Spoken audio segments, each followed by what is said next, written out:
Hey there, everybody. This is Jonathan Lane from Fan Film Factor. I am the writer and executive producer of the Axanar Universe fan film, Interlude. This project was a true labor of love. Everybody who worked on it really did their best. From our director of photography and editor, Joshua Irwin, to our composer, Kevin Croxton, to our wonderful actors, our amazing extras, our first assistant director, our makeup people, our hair people, our costuming people, and of course our incredible director, Victoria Fox.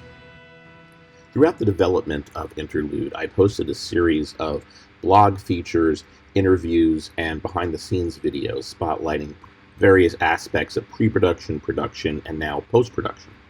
And today I've got something I'm really excited to share with all of you. I'm going to show you the very first rough cut that Joshua Irwin edited back in January of 2020. Then I'm going to go through that very first edit with all of you, shot by shot, and explain to you all the changes that were made and why, at least for me, we made those changes. And then I'll show you the final edit, what we call a picture lock, which was sent to Kevin Croxton to add the music. But before I begin, I need to give a big shout out to Josh and Victoria for letting me be a part of the editing process. See, usually in post-production, it's the director and the editor who go through all of the raw footage, make the selects of which takes are the best, and cut it all together, and then present it to the executive producer after they go through the whole editing process. But when I started making Interlude, I wanted to be part of the entire development process, from budgeting and pre-production through production, and also post-production. I knew I might never have another opportunity like this. I really wanted to be in the trenches with Josh and Victoria as they edited Interlude, and I am so thankful that they allowed me to do it with them. I'm sure it was no picnic having the executive producer along for the ride, not just watching, but actively involved in every decision. I know I drove them crazy. But for me, it was the culmination of the experience of a lifetime. And that's why I want to thank them, because as an executive producer, I normally wouldn't get a chance to be involved in post-production. And instead, they allowed me to work with them, and I could never thank them enough. Okay, before I show you the rough cut, let me tell you just a little bit about what a rough cut is. Now, you started with your script, and then you filmed everything in a studio. You created your visual effects shots like this one, you created all of your raw footage, and now it's time to put the pieces of the puzzle together for the first time. But there's many ways to do that, and there's no one right way to edit a film. Maybe some takes are better than others. Maybe it's a good idea to put in a reaction shot to break up a scene. There's so many different ways to put together an edit. But you've got to start somewhere, and that's what the rough cut is, the starting point. Now, your starting point and your ending point are not supposed to be the same. In fact, editing is actually one of the most important parts of your entire film production. A powerful edit can save even the weakest of films, and a bad edit can ruin even the best of films. So the editor assembles the rough cut, knowing that it's going to change. Now, the last thing I'll mention is that this initial rough cut was put together before we filmed the footage for the epilogue part at the end. So you won't see the older Garth interview or the Admiral Slater interview. Everything ends just as the Ares is warping back to Earth. Additionally, I'll also mention that we hadn't yet filmed the footage of the chief engineer of the USS Artemis, but at the time we were expecting it was going to be Paul Jenkins playing that character. So instead of using Paul's footage, Josh just put in a holder image of Paul's Facebook image. I mention this because at the time, Paul's profile picture was very, very odd. It was a picture of him smoking 2 cigarettes. We did not put that in there as a way of making fun of Paul in any way. That was his profile picture at the time that this was put together. So with that, let me stop this playback of the final version of Interlude and instead show you what the very first rough cut looked like back in January of 2020. Don't try to adjust your sound. This was the initial cut that did not have any audio effects yet. So anytime you see visual effects during the rough cut, it's going to be completely silent.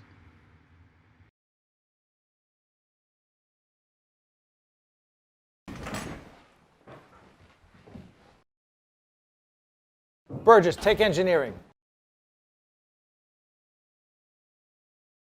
Helm, hold her steady. We need some distance between us and those battle cruisers. I'm trying, sir. Those monsters are fast.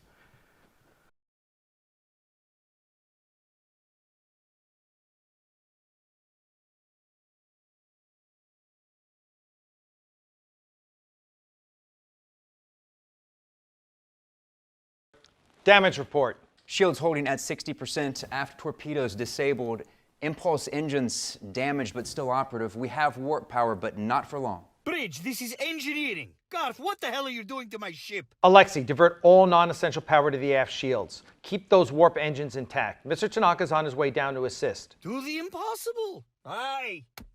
Engineering out. And it's not your ship. Com, get me the Artemis.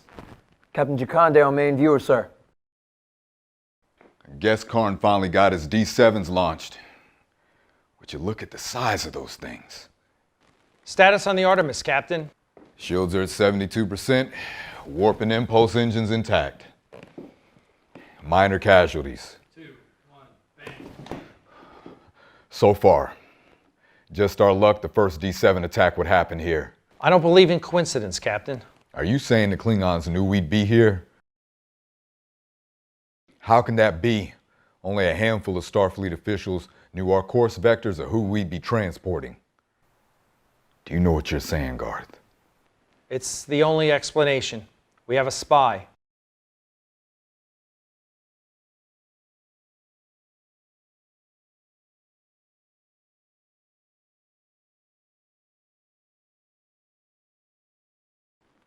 Jakande.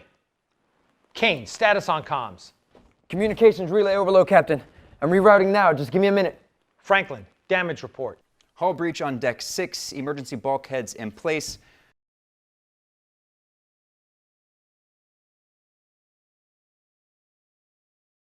Captain, I have Ramirez in sick bay. He's been hit. He's in critical condition.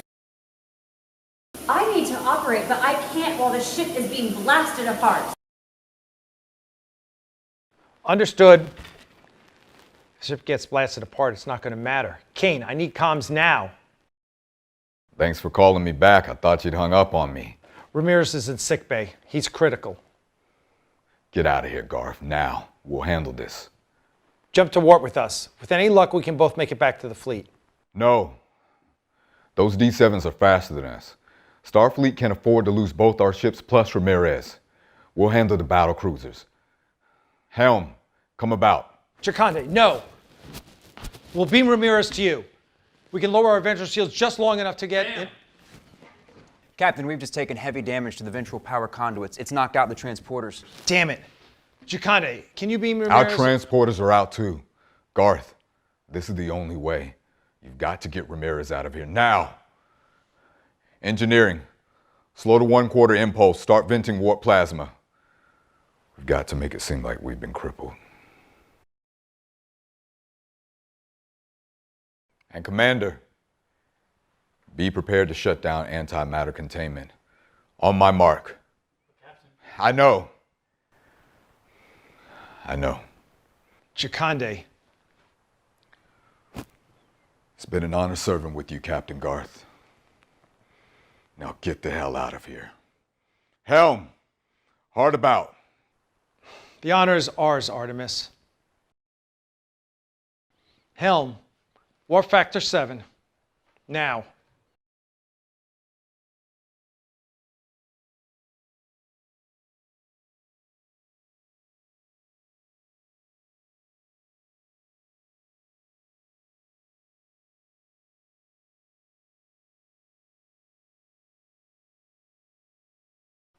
Engineering, shut down antimatter containment unit now.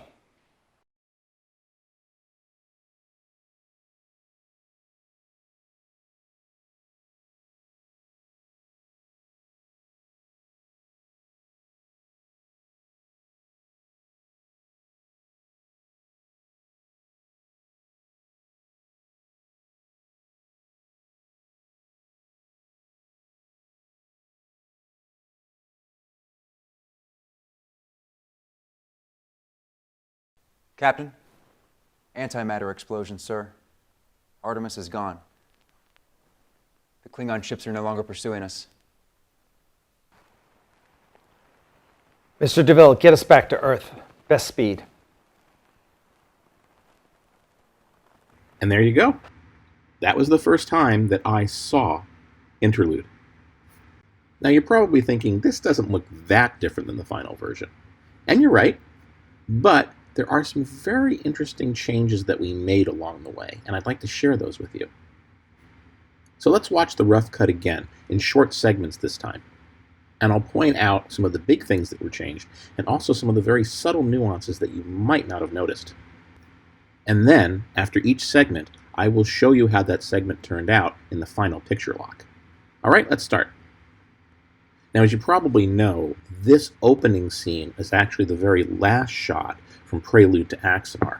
So we recreated that, and then we expanded on it to show what the Klingons were shooting at, which obviously here is the Artemis and the USS Ares. Now, this sequence didn't actually change between the rough cut and the final picture lock version. In fact, we actually created it way back before we kicked off the initial crowdfunding campaign, because this was going to be our proof of concept to say, hey, look, this is what it's going to look like. This is the quality of the visual effects. But I did want to mention a few things while I'm here. So these visual effects were created by my friend Louis Anderson. That's not his real name, he's using a pseudonym. But I was the one who was the storyboard artist. I was the supervisor of the video effects. So a lot of these are my ideas. Like, for example, here at the beginning, I wanted us to fly right into the photon torpedo launcher and then switch around so that we're seeing the exact same shot from the other side. But I also wanted to make sure that in all of these cases, things were coming directly at the camera, like right here. Boom! You see, from the first moment, I wanted the viewer to be really engaged. I wanted the shot to come right in their face, directly in their face. And then it was very important to show which two ships were being fired upon. So we had this pan to show that the Artemis and a second later, the Ares are the two ships that are involved. Okay, moving on to the next clip.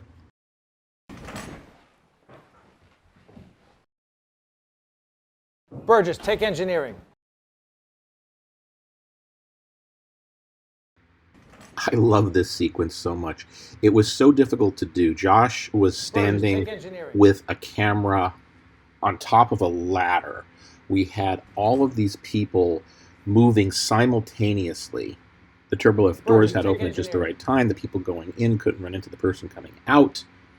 Everybody has to do their jolt at the exact same moment. Then Garth delivers his line with a commanding presence. Burgess, take engineering.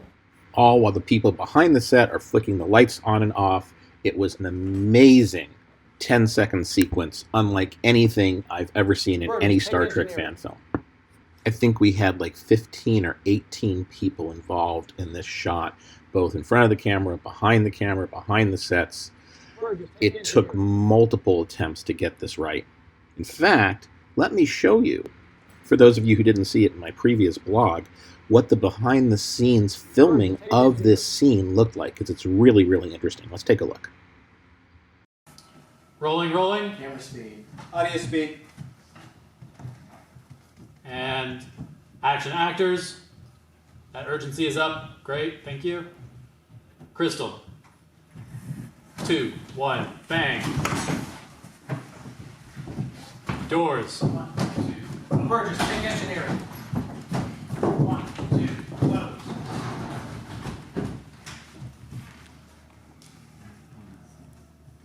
Fucking nailed it, y'all. Wow. That looked awesome. Good job, man. Yeah, I know that looks so simple and so smooth, but that little 10-second sequence took us about 20 minutes of practicing and just doing take after take after take until we got it just right. Anyway, after all that hard work and this amazing sequence, here's what made it into the final picture lock.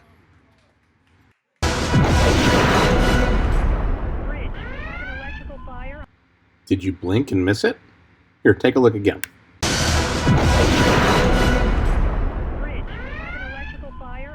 Yep, that beautiful, amazing 10-second sequence. cut down to just 2 seconds. Now, in a previous blog post, I explained why, but the main reason is just that we're in the middle of battle. The scenes have to cut really, really fast, one to the next, to the next, to the next. Each shot in our opening sequence lasts for only 2, 3, 4 seconds at the most. To include a 10-second sequence, no matter how good it looks, would just stop the action dead. So Josh and Victoria told me, they said, you never fall in love with anything, any shot that you film, because you have to do what's best for the film. And in this case, that meant cutting out 8 beautiful seconds so that the film would move faster at the very, very beginning, which is the most important thing. Now, let's move back to the rough cut. And you'll see that the next 2 shots in the sequence, which are also very, very fast shots, essentially stayed the same throughout the entire editing process up through picture lock. Helm, hold her steady. We need some distance between us and those battle cruisers. I'm trying, sir. Those monsters are fast. And here's the picture lock version. Helm, hold her steady. We need some distance between us and those battle cruisers. I'm trying, sir. Those monsters are fast. Now, a quick side note, you may have noticed that the rough cut is in a 16:9 aspect ratio, but the picture lock is in the widescreen format of 21:9. So obviously the raw footage was filmed in the standard format, and then trimmed down to the widescreen later on during the editing process. Now, you might have noticed that's not the case for the visual effects shots, and that's because they were rendered widescreen pretty much from the very beginning. And speaking of the visual effects, let's go back to the rough cut. Again, there's no sound, but I do want to talk about a couple of things about this shot and this shot. This really, really cool shot that I love. It's one of my favorite shots of the entire film. Now, you might remember I was talking about the opening sequence, those 3 VFX shots, that I had a lot of input into the storyboarding and the layout and how they finally came out. That's not the case with these 2 shots. In fact, I gave Lewis Anderson a lot of freedom to just take what was a written description of the scenes and do whatever he wanted with it. Here's the exact description as it was written for him. Starboard flanking D7 in the foreground, lead and port flank D7 in the background. Camera starts in front of the foreground ship and arcs around the ship's bow until the other 2 ships become visible in profile. They fire their disruptors from their forward emitters. Now, obviously, it didn't come out looking exactly like it was described, but honestly, I had no complaints whatsoever when I saw this. Now, here's what Lewis got for the second shot. Lead D7 fires a torpedo.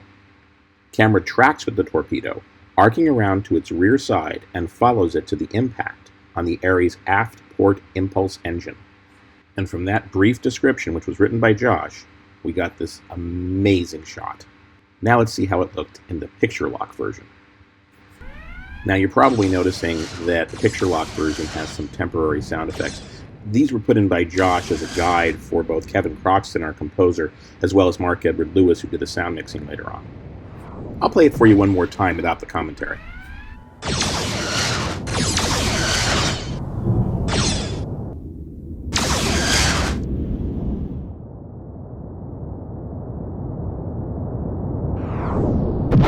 And now back to the rough cut. Damage report. Shields holding at 60%, aft torpedoes disabled, impulse engines damaged but still operative. We have warp power, but not for long. This is Jay Plyburn playing Science Officer Franklin. He's been in 6 of Josh Irwin's films, and he agreed to do ours, which I really do appreciate. Even though Franklin's a pretty small part, it's actually one of the most challenging roles that we had in all of Interlude. And the reason is that his dialogue is just a list of everything that's broken on the ship. There's nothing really to sink your teeth into. And of course, it's a long bit of dialogue that you just have to memorize and get through. But Jay is a professional actor, and he put his all into it, and he gave us some really, really good takes, and this was one of them. Let's watch it one more time. Shields holding at 60%, aft torpedoes disabled, impulse engines damaged but still operative. We have warp power, but not for long.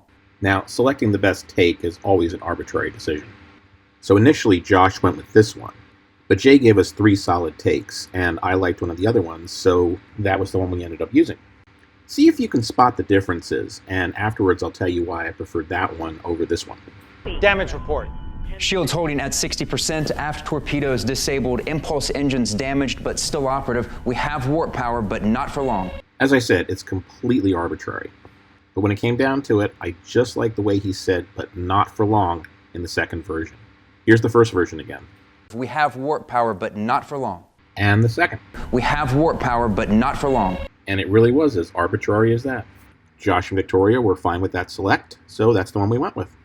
Okay, moving on. Bridge, this is engineering. Garth, what the hell are you doing to my ship? Alexei, divert all non-essential power to the aft shields. Keep those warp engines intact. Mr. Tanaka's on his way down to assist. Do the impossible. Aye. Engineering out. And it's not your ship. Com, get me the Artemis.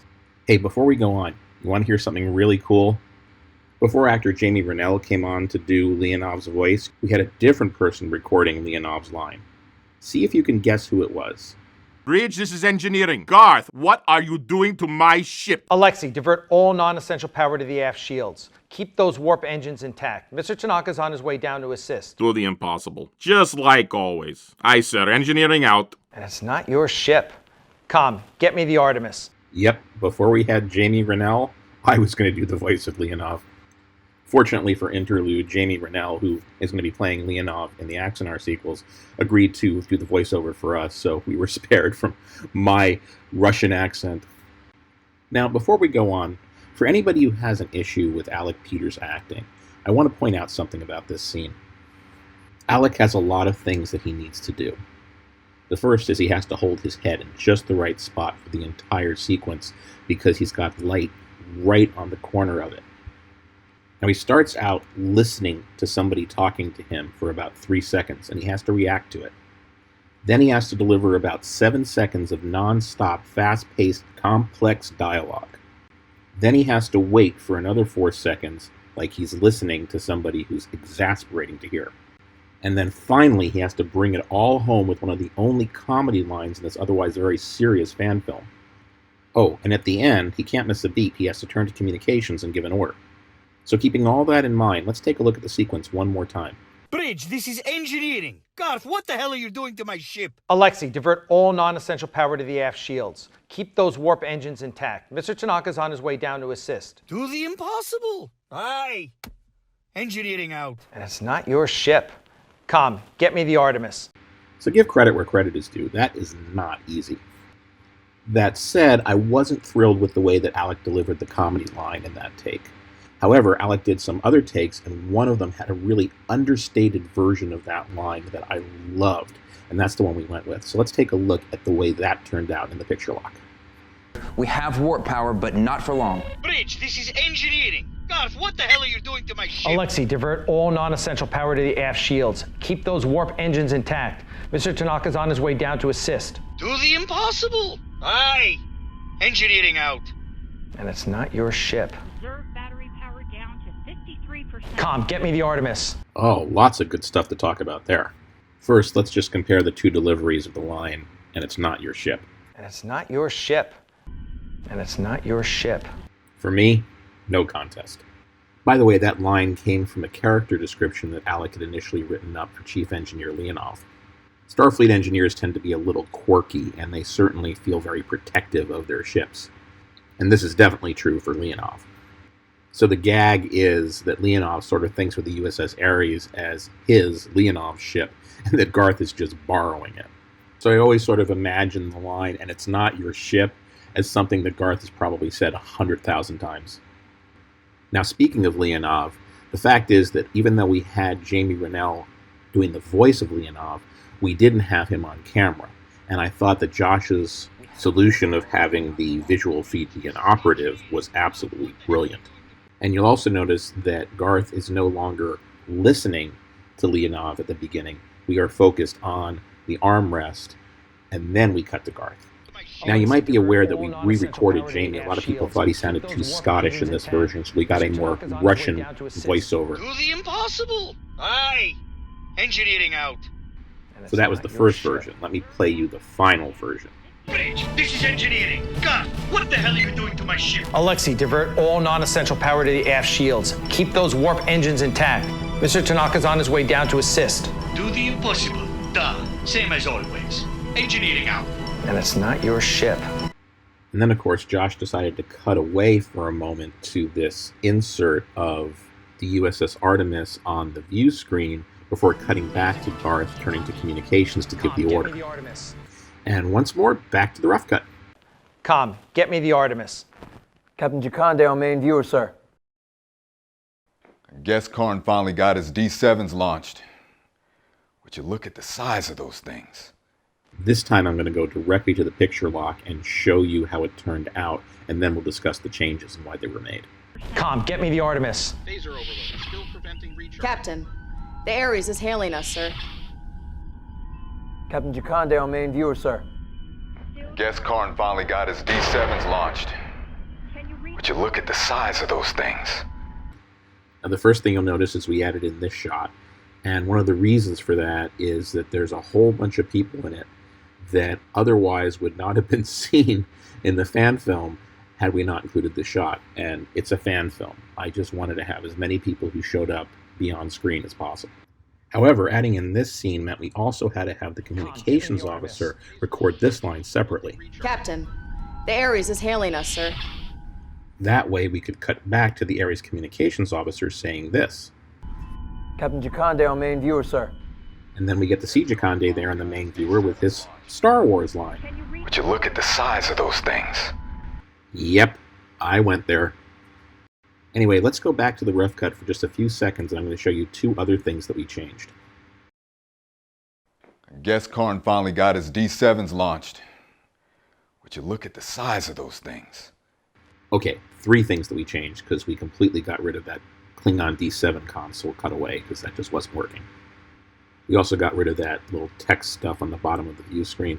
Josh wanted to try it, but I don't think in the end any of us liked it, so it disappeared pretty quickly in the editing process. Now, the last thing we had a little bit of an issue with is that Warren Hawk, who's playing Jakande, he steps on the screen and then he sort of bounces back and forth.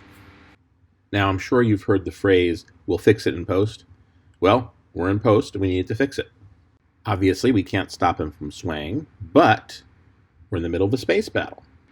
So I checked with our genius editor, Josh, and it turns out that yes, he can add camera shake later on, even if the camera's not shaking. So Josh shook the camera a little bit in post, added some explosion sounds, and this is what happened. Guess Karn finally got his D7s launched. Would you look at the size of those things? Almost looks like we planned it that way the whole time, doesn't it? Meanwhile, back at the rough cut. Status on the Artemis, Captain. Shields are at 72%.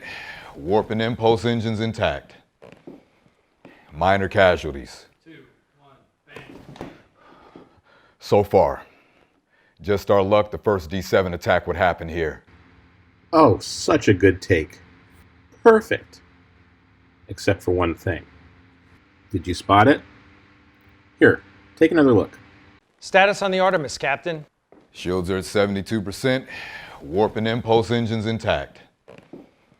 Minor casualties. Did you see it that time? Status on the Artemis, Captain. Oops. Yeah, the lower cushion came detached from the Velcro in a previous take. Now, most people probably wouldn't have noticed that, but enough people would that, nope, we couldn't use that take. Unfortunately, nobody noticed that when we were actually on the set filming. So that was our last take and we moved on from there. But each of the previous takes had a little something wrong with it. This was our best option. Looks like Karn finally got those D7s launched. Would you look at the size of those things? Shields are at 72%. Warp and impulse engines intact. Minor casualties.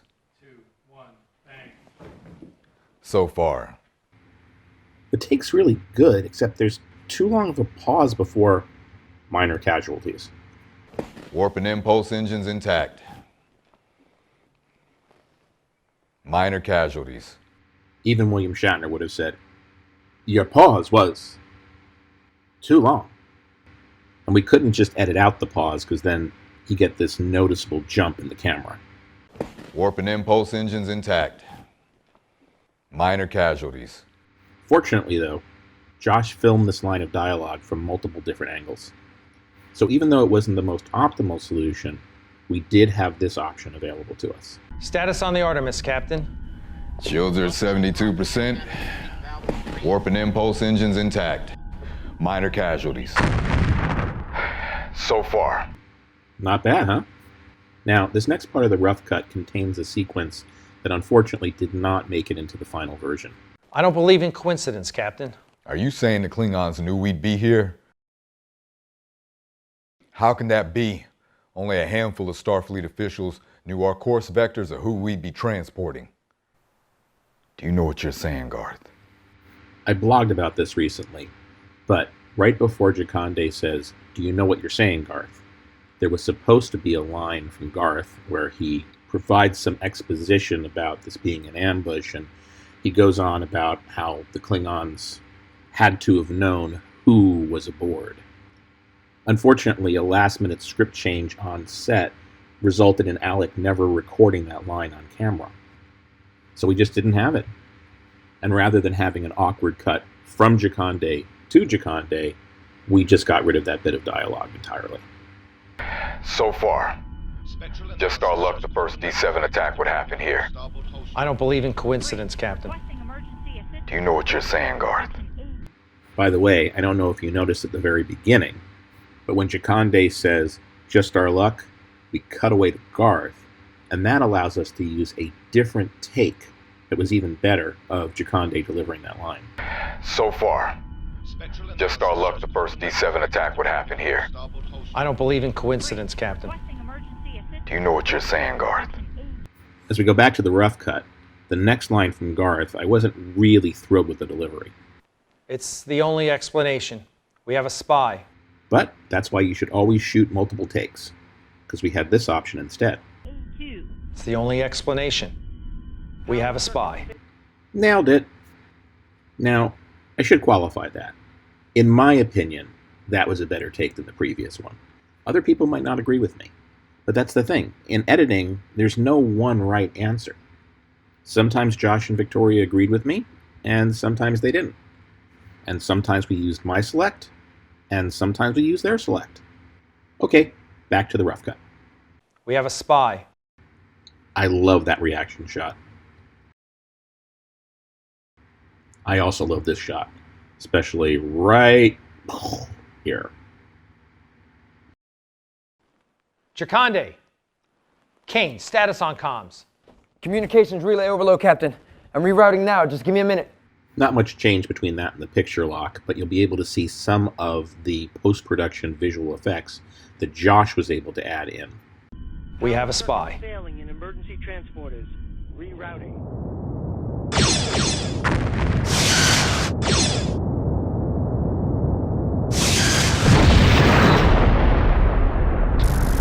Jakande. Kane, status on comms.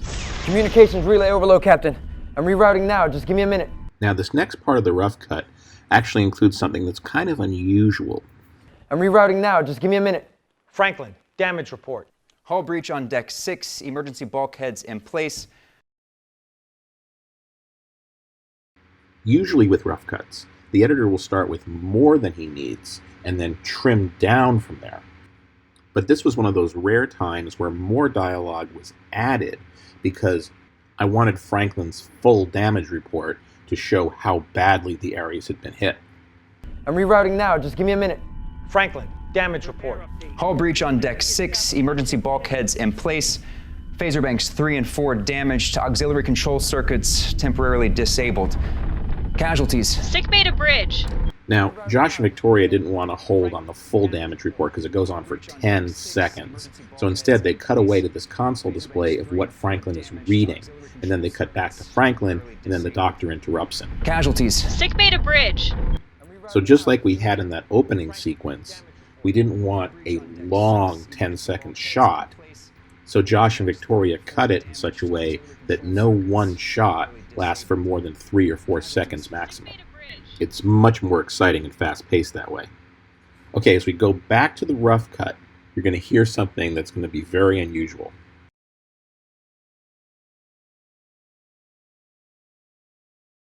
Captain, I have Ramirez in sick bay. He's been hit. He's in critical condition. I need to operate, but I can't while the ship is being blasted apart. That short sickbay segment was filmed at Warp 66 Studios in northeastern Arkansas during a tornadic ice storm. What you're hearing over Victoria's dialogue is the sound of rain and hail hitting the roof. And yes, that is our director, Victoria Fox, holding the communicator. She's actually a trained actor, which is good because she had to ADR her lines. ADR is when you record something later in a sound studio booth, and you have to try to match as closely as you can the lip movements of what you said as you try to re-record it. And we had no choice but to re-record it because there was no way to clean up the sound of Victoria's lines with all the rain and the hail hitting the roof. Also notice the communicator that the doctor is holding. That's one of those Mego toys from the 1970s. Unfortunately, it looks like a Mego toy from the 1970s. So at my request, or I should say my pain in the ass request, Joshua put in about 15 to 20 hours, frame by frame, recoloring that communicator. So I'd like you to appreciate it when you take a look. I'm actually going to switch and show you the final version of Interlude because Josh didn't have the recoloring done at the picture lock stage. Casualties. Remember to appreciate that communicator and watch how closely Victoria's lips are syncing to what she's saying. Captain, I have Ramirez in sick bay. He's been hit. He's in critical condition. I need to operate, but I can't while the ship is being blasted apart. Understood. Oh, that just came out so nicely. So kudos to Victoria for doing such a great lip sync and also for doing all that great fake blood on Ramirez's uniform. And then Josh gets a round of applause for just making that communicator look gorgeous and also for adding in some great visual effects to this shot afterwards. By the way, when Garth says, "Go ahead, Doctor," at the beginning of the scene, that line was actually recorded by Alec into a cell phone, of all things, months later, just so we would have that line at the beginning of the scene. Meanwhile, back at the rough cut. Understood. The ship gets blasted apart. It's not going to matter. Kane, I need comms now. But we had a better take than that. The ship gets blasted apart. It's not going to matter. Kane, I need comms now. I love those post-production sparks. Now the next few take selects made it through unchanged to the picture lock. Kane, I need comms now. Thanks for calling me back. I thought you'd hung up on me. Ramirez is in sickbay. He's critical. Get out of here, Garth, now. We'll handle this. Jump to warp with us. With any luck, we can both make it back to the fleet. In fact, as you'll see, with the exception of a couple of visual effects shots, the only thing we changed was the framing of this final scene to be a wider shot over the shoulder of Jakande looking at the bridge in the view screen. Kane, I need comms now. Emergency evacuation protocols in place for main deflector Thanks for section. calling me back. I thought you'd hung up on me. Ramirez is in sickbay. He's critical. Get out of here, Garth, now. We'll handle this. Jump to warp with us. With any luck, we can both make it back to the fleet. And again, the next few takes were pretty much perfect in the rough cut, so they made it through to the picture lock. With any luck, we can both make it back to the fleet. No. Those D7s are faster than us.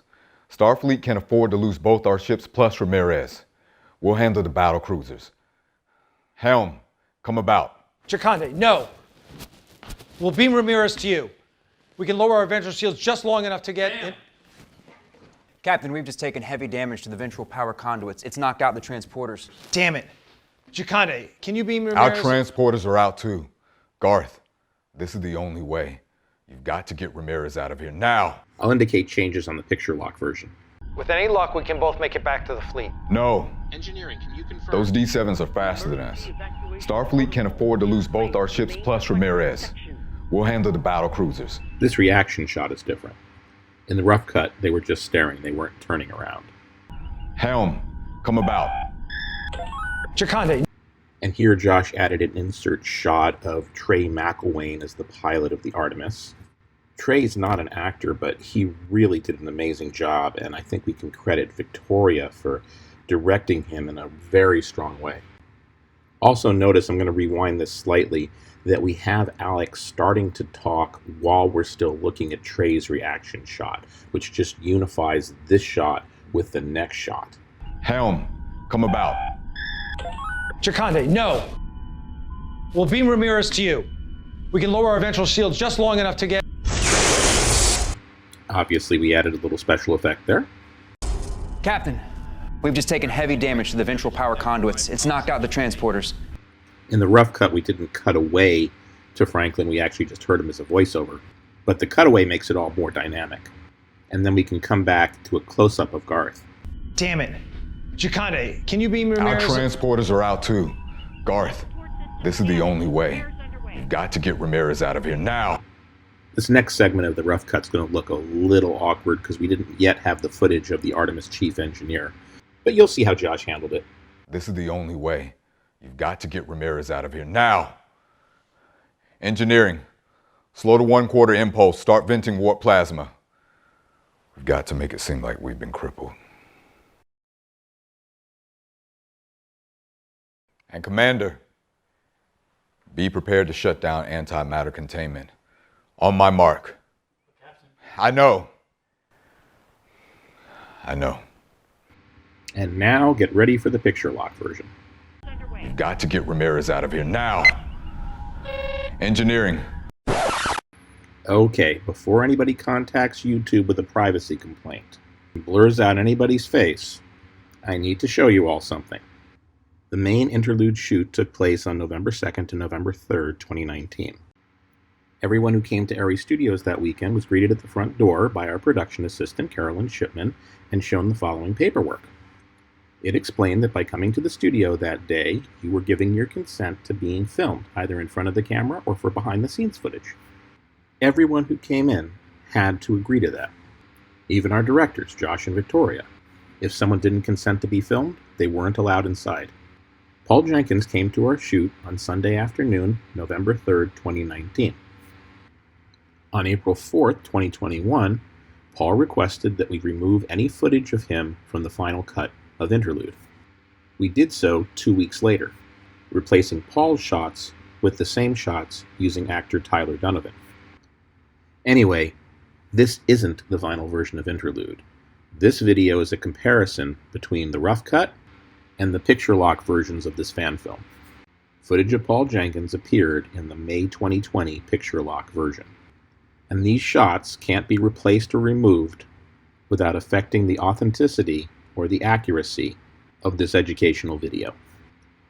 We now return to our picture lock version, already in progress. Slow to 1/4 impulse. Start venting warp plasma. We've got to make it seem like we've been crippled. Yes, Captain. And Commander, be prepared to shut down antimatter containment. On my mark. But Captain, that will overload the engine. I know.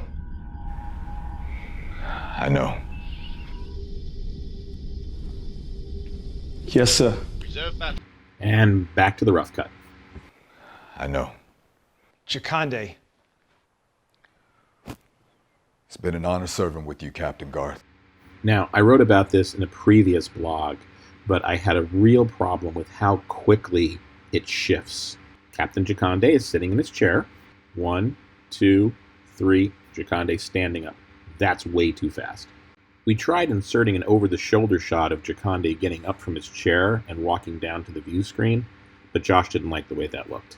So, in order to give Captain Jakande a little more time to get from his chair to his standing position, Josh cut it in such a way that we shift back to the chief engineer for a second, then to Garth, and then we see Jakande standing and straightening his tunic. What I like to call the Jakande maneuver. I know.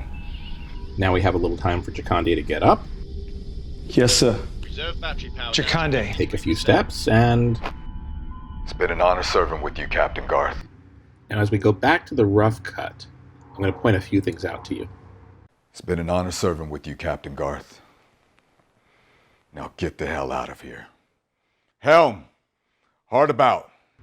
Now remember, he went directly from get the hell out of here to helm hard about. You'll notice that we changed that in the picture lock, but first let's continue with the rough cut. The honor's ours, Artemis. That's Leslie Sawyer giving us an absolutely wonderful, sad reaction shot. But in the rough cut, that's our only reaction shot.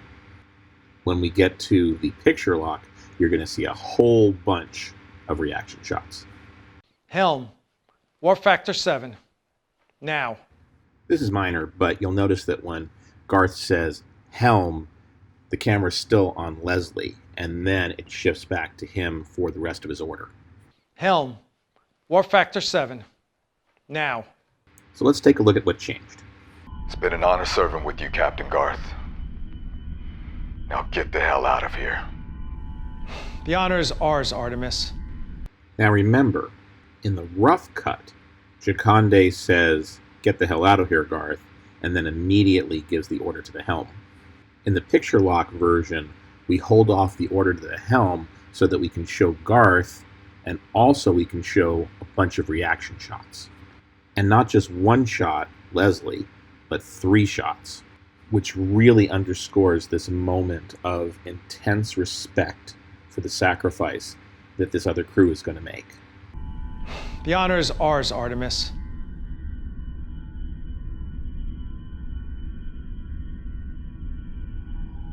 Helm, hard about. Now Jakande gives the order. But this time he's not up on the view screen, which creates a distance. Instead, he and his bridge crew fill our screen in its entirety. And now that Jakande's given an order for essentially a suicide run, we get reaction shots from 3 of his crew members. Helm, warp factor 7. Now. And here comes the big payoff with all the visual effects. Warp factor 7. Now. This is my second favorite shot, and Lewis just knocked it out of the park with this one too. The direction he got for it was Ares in the background, Artemis in the foreground. Artemis turns hard about to face the camera. In the background, the Ares goes to warp. Camera tracks with the Artemis for a bit, then passes the camera. That's all he had to work with, and he came up with this.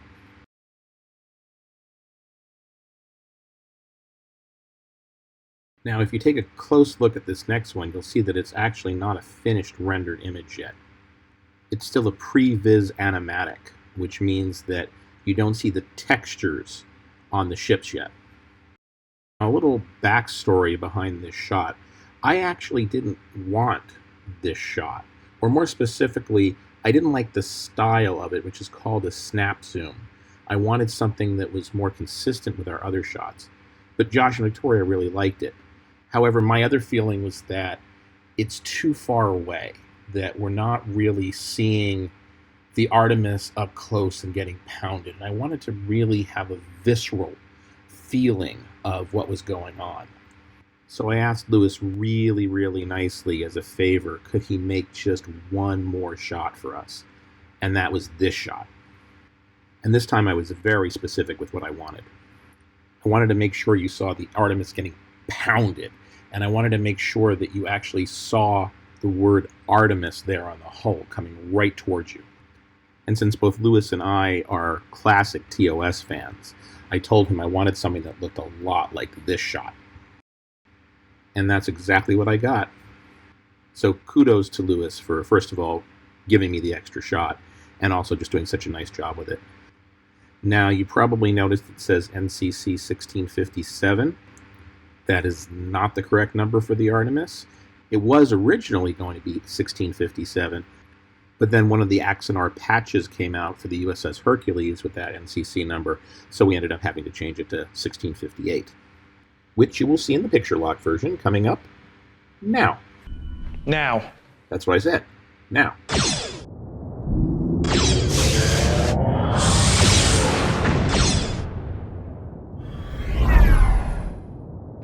Notice this time we have a fully rendered D7 and a fully rendered Artemis. And there it is, 1658. Back to the rough cut, there's one very small thing I want to point out in this next shot. Engineering. Shut down antimatter containment unit. Now. Oh, just give that man an Emmy. Warren delivered that line so perfectly. In fact, we didn't have a better take of it, but if you look at the very beginning of the shot, the camera's just a little too out of focus. Take a look. Engineering. Shut down antimatter containment unit. Now. Am I being too picky? Am I too much of a perfectionist? Probably. But it was my fan film, and I wanted it to be as perfect as possible. Fortunately, this was fixable. All Josh had to do was come in on Jakande just a second later. And if you listen really closely, you'll hear him say engineering while the explosion is still on the screen. Engineering. Shut down antimatter containment unit. Now. Ah, perfection. Getting back to the rough cut, you're going to see our next two visual effects shots, one of which is still in animatic form, and the other has been fully rendered. See if you can guess which one is which. Now. Yeah, that's what I said. Now. That joke never gets old.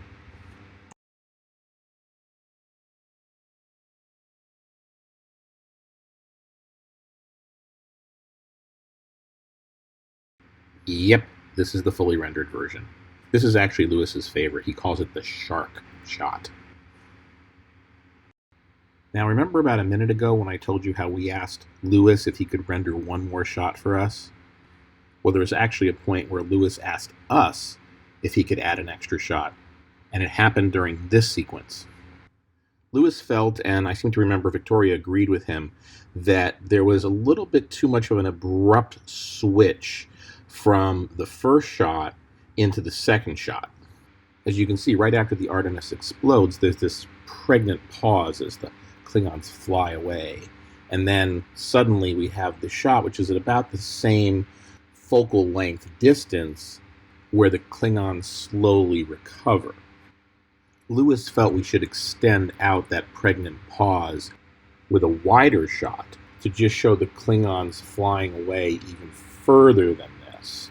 And that would allow us to extend that kind of moment of silence to really punch it. So take a look at the picture lock version, and you'll see the insertion of that new visual effects shot. Now. Yes, Jakande, now.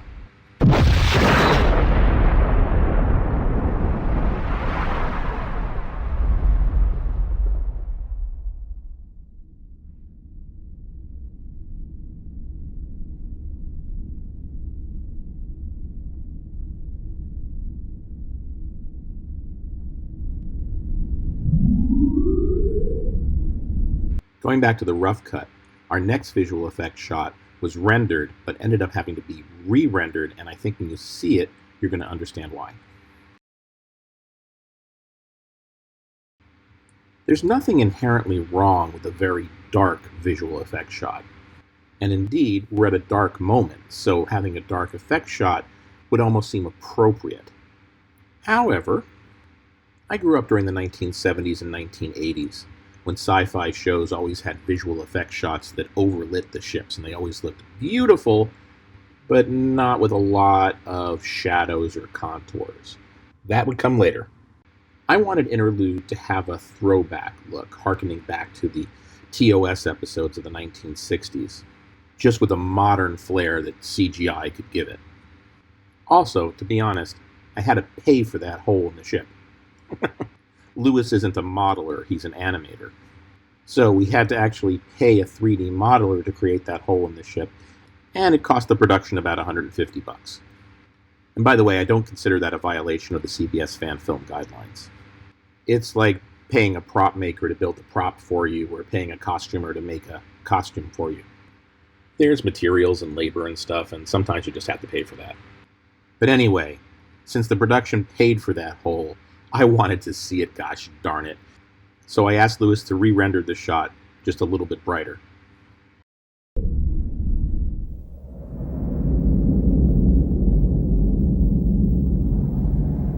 Captain?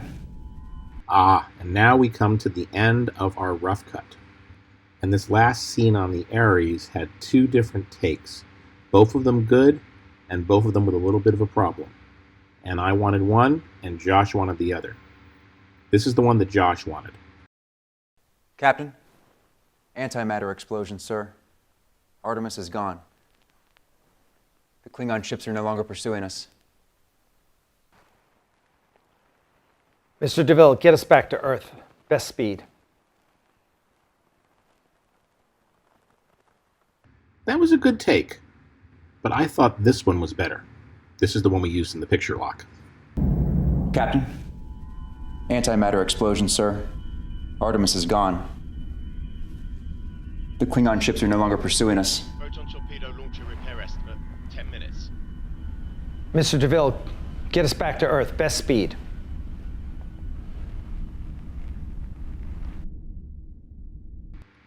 What I liked about that one was that little pause when Alex says, Mr. DeVille, get us back to Earth, best speed. Unfortunately, there is a trade-off because there's a tiny little glitch in the camera movement. I'll show it to you when it comes up. Antimatter explosion, sir. Here Artemis it is comes gone. in 3, 2, The Klingon 1. ships are no longer pursuing There. us. You almost don't notice it, but boom, there it is. So we had a choice to make. Do we use the stronger take that has the little camera glitch? Or do we use the weaker take that doesn't have the camera glitch? In the end, I made the call. I wanted the stronger take. So that's the one we used. Meanwhile, speaking of decisions, I want to transition to our transition. If you've seen Interlude, then you'll remember that after the Ares escapes, we switch over from the dramatic format to the documentary format that was used in Prelude to Axanar. Here's what that transition looked like in the final version of Interlude. Mr. DeVille, get us back to Earth. Best speed.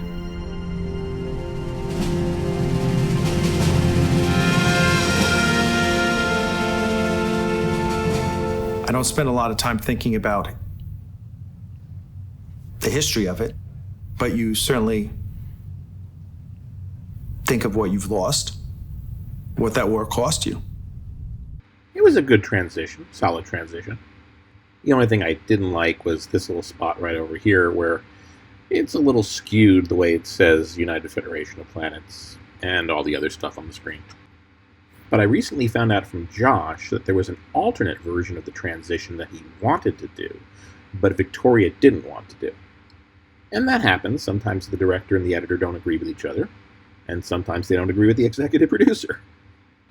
Anyway, when Josh heard that I was making this editing video, he told me about the alternate transition he had wanted to do, and I said, well, hey, maybe you could put it together and I could include it in the video anyway. To be honest, I was curious, because I'd never seen it. You see, Victoria didn't want to do that transition because it led into a take from Alec that really wasn't as good as some of his other takes. And unfortunately, when Josh and Victoria were filming it, there were some time constraints and some logistics issues, and they never got a second take of the transition. And you'll see what I mean in just a second. But anyway, because Victoria didn't like what came after the transition, she didn't even want Josh to bother exploring it as a possibility, so it was never even made. However, I wanted to see it, so Josh has made it for this video, and I'll show it to you right now. Mr. DeVille, get us back to Earth. Best speed.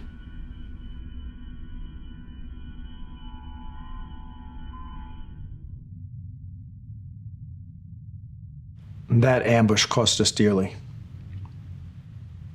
Captain Jakande, we were brothers in war. But thanks to the Artemis, we made it back safely to Starbase 1. Admiral Ramirez survived, but he spent the rest of the war in a hospital bed. In some ways, his decision was the easy decision.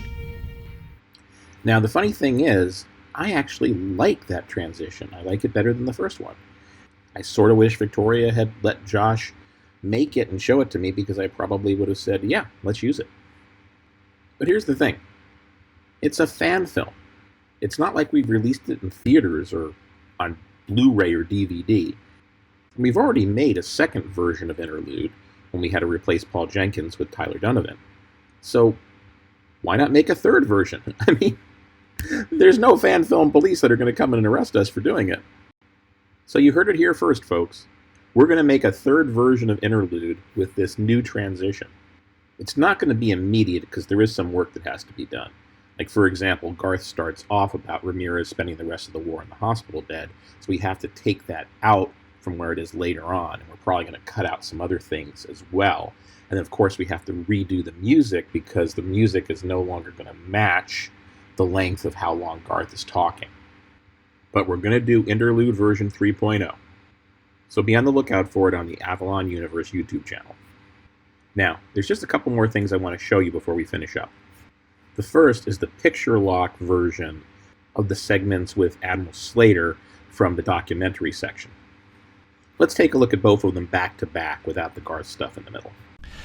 The Klingons teach their children that a true hunter always cuts the head off of the beast and eats its still beating heart. So they went after Ramirez. He had rallied the fleet, pushed for the launch of the Ares class, and turned the tide of the war. Klingons hoped that by taking out Ramirez, it would cripple our morale. But it backfired on them. Now that we knew that there was a spy, that gave us that one piece of information we needed to finally bring this damn war to an end. What you'll probably notice immediately is there were shuttlecraft in the first segment, but not in the second segment. That's because Louis Anderson was still working on the shuttlecraft and how they would be flying in the background while we were still working on the picture lock.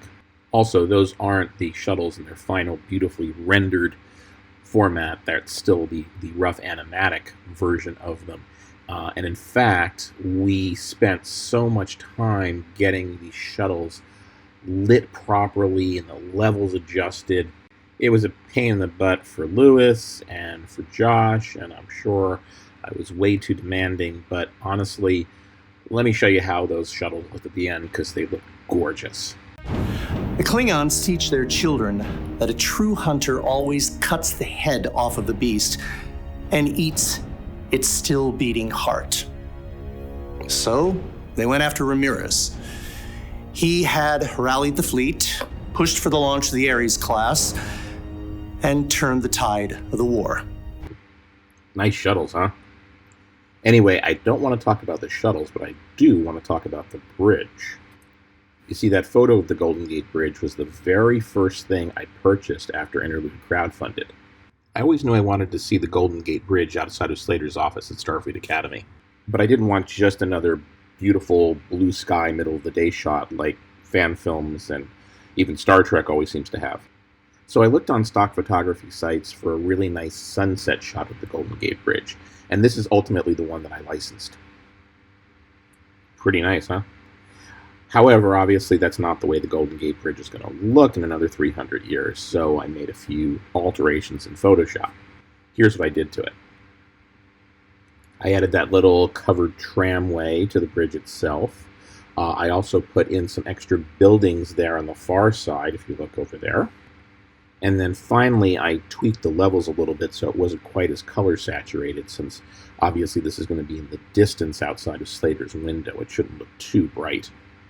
And speaking of windows, Louis Anderson gave us this graphic, and so we put the bridge outside the window, we put Slater in front of the window, and this is what we ended up getting. But it still wasn't perfect. Let's go back to the early version. I want to show you something. If you take a close look at the bridge, you'll notice that it's actually blurred a little bit. Josh blurred the background on purpose to make it look more realistic. It's because of something known as depth of field, which in optical physics means if there's an object in the foreground that's in focus, the background, especially in low light, is going to be blurred, slightly out of focus. However, when we added the final shuttles, they were sharp. They were very much in focus. So the shuttles look kind of fake in front of the very blurred Golden Gate Bridge. So through a bunch of trial and error, Josh and I played with the blurring of the background until it was blurred enough to still create the depth of field, but not so blurry as to compete with the shuttles. And this is what it ultimately looked like. Before, after. Before, after. Now, before we move on from the bridge, I want to show you one last thing. And in fact, it was the last thing that we changed in the edit before we premiered Interlude. You see, I watched it probably 6 times as we were adding visual effects, and we were adding sound effects, and we were adding music, and we were doing sound levels. I just kept watching it over and over and over again. And finally, I noticed something. That gorgeous sunset background behind Slater was the same in his first segment as it was in his second segment. And you guys are probably saying, well, of course it was. Why would it be any different? Why indeed? The thing about sunsets is they're very ephemeral, constantly changing. What a sunset looks like 1 minute is not what it looks like the next minute. As a photographer who has taken countless sunset photos, I know that if you're standing there, everything changes second by second. So I realized that Slater's interview probably took place over the course of maybe 15 or 30 minutes in his office with the Starfleet documentary film crew. And that meant that the sunset out his window at the beginning of his interview should not look like the sunset later on in the interview. So one of the last things I did for this entire project was to go back into Photoshop and take this image and change the colors slightly, darken it a little bit, and turn it into this later sunset. Before, after. Before, after. Pretty cool, huh? I bet you didn't even notice. Well, let's take a look at Slater's second segment and the way it finally turned out. And as you watch it, notice that Josh faded and desaturated the bridge a little bit to make it look like it was through the window. It was more in the distance, a little foggy in San Francisco. And also notice that the shuttlecraft are darker because it's gotten later, so the shuttlecraft should be darker. Klingons hoped that by taking out Ramirez, it would cripple our morale. But it backfired on them. Now that we knew that there was a spy, that gave us that one piece of information we needed to finally bring this damn war to an end. And that, my friends, is the painstaking level of detail that we went through to bring Interlude to you. Okay, I only have one more thing left to show you, and it's our final visual effects sequence with John Gill talking. The person who did the voice of John Gill, Orion Akaba, gave us a fantastic reading of the lines. And by that point, we also had the final timing of the 4 final VFX shots. And even though you'll notice in the picture log version that one of those effect shots wasn't fully rendered yet, the timing was essentially locked. We couldn't ask Lewis to go back and redo the shots again. He was already working on other projects. He just didn't have the time. So we had to find a way to make the voiceover match the visuals. And as you'll see in just a moment, by the way, this is the one that wasn't rendered fully yet, although it still looks absolutely gorgeous, doesn't it? Anyway, as you'll see in just a moment, the voiceover actually matches the visual effects pretty closely because the script was already written before Lewis started working on the VFX shots, so we knew just from reading it ourselves how long the dialogue was going to take to be spoken. And as you'll see, it matched pretty darn closely. In the weeks following the loss of the USS Artemis, a dark shadow lingers over the Federation. The newly unleashed D7 warships prove to be all but unstoppable, taking a devastating toll on the Federation fleet. It matches pretty well, right? He says devastating toll on the Federation fleet just as that explosion is happening. But this time it was Victoria who wasn't satisfied because she felt that there was too much dialogue squeezed in together. She wanted to give Orion's, or John Gill's narration, a chance to breathe. The problem was that it timed out perfectly. So if we added any pauses to the dialogue, we would go over this perfect spot where it ended. So what was the solution? We bought ourselves 3 extra seconds by starting John Gill's narration over black. So by bringing on those Klingons 3 seconds later, we had 3 seconds that we could insert between what John Gill was saying and let it breathe more. Take a look and a listen. In the weeks following the loss of the USS Artemis, a dark shadow lingers over the Federation. The newly unleashed D7 warships prove to be all but unstoppable, taking a devastating toll on the Federation fleet. And even though there were no edits to the second half of the narration, let's just have it play through to the end. The tide of war quickly turns, and a growing sense of urgency spreads throughout Starfleet Command. However, as preparations to execute Garth's battle plan at Axanar continue, word arrives at Earth that the Vulcan High Council has reached a fateful decision. Vulcan is withdrawing from the war, and the Federation must face this new threat without their strongest member. And there you go. That's the way we edited Interlude. It took us 4 months and God knows how many iterations. I mean, you just went directly from the rough cut to the picture lock, but trust me, there were so many stops along the way. 5-second clips, 15-second renders, 30 seconds, minute.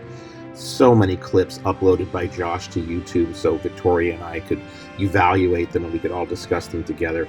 It was a 4-month process. It was a lot of work, but at the end, we edited together an absolutely amazing, awesome fan film.